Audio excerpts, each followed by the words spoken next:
As the Vae Victus travelled through the warp, Eonid Thiel ordered the ship's navigators to try and bring them back to the Sol system.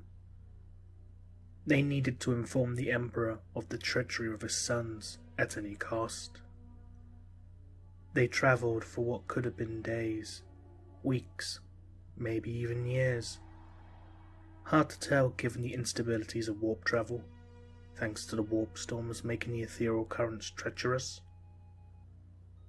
Soon, they found that their ship's Geller field was failing, and were forced to re-emerge into real space, low on fuel, supplies, and morale. Eonid Thiel thought he and his men would die stranded in some uncharted wilderness of the deep void. A proximity alarm began to ring throughout the ship, as a large vessel was fast approaching them. Their scanners were broken, damaged from the unstable journey through warp space, and the Loyalists were unaware if this new ship was friend or foe. An energy surge began to grow in size upon the bridge of the Vae Victus, and Eonid Thiel and his men hurriedly readied their weapons. Whoever this ship belonged to, they were teleporting aboard.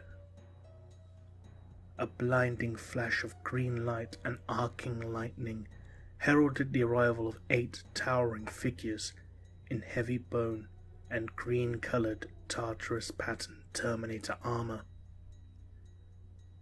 The Terminators raised their weaponry in response to the Ultramarines, who held their bolters ready.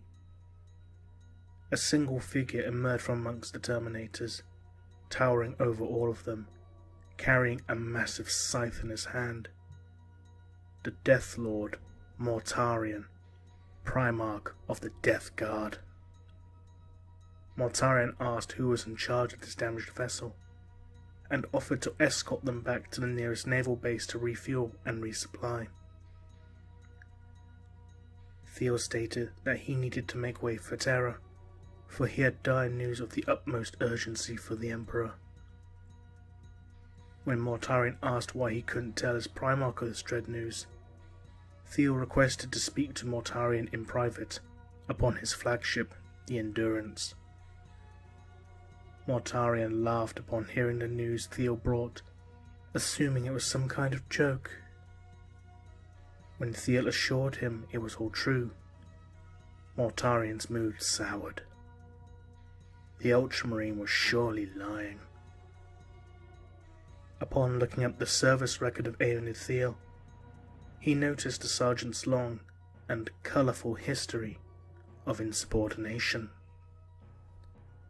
Mortarion demanded why he shouldn't simply execute him for treachery and desertion of his legion right there and then. A voice came from behind Mortarion stating simply, because the Ultramarine was telling the truth. As the Lord of the Death Guard turned around, he was surprised to see his brother, the Primarch Alpharius Omegon. Alpharius confirmed to Mortarion that Eonid Thiel was telling the truth, and that they needed to inform their father, the Emperor of mankind. As Jagatai Khan's astral projection breached the psychic barrier, he found himself before his father, seeing his soul as a blinding golden light. He found himself unable to speak, but the Emperor saw his son's image and became angry.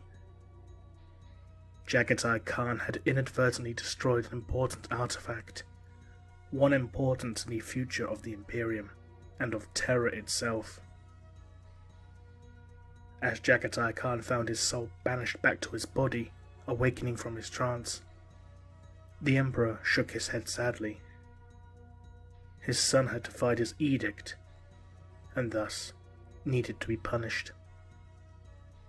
He ordered his Praetorian, Horus Lupercal, and the Lunar Wolves to travel to Jagoras and arrest Jagatai Khan.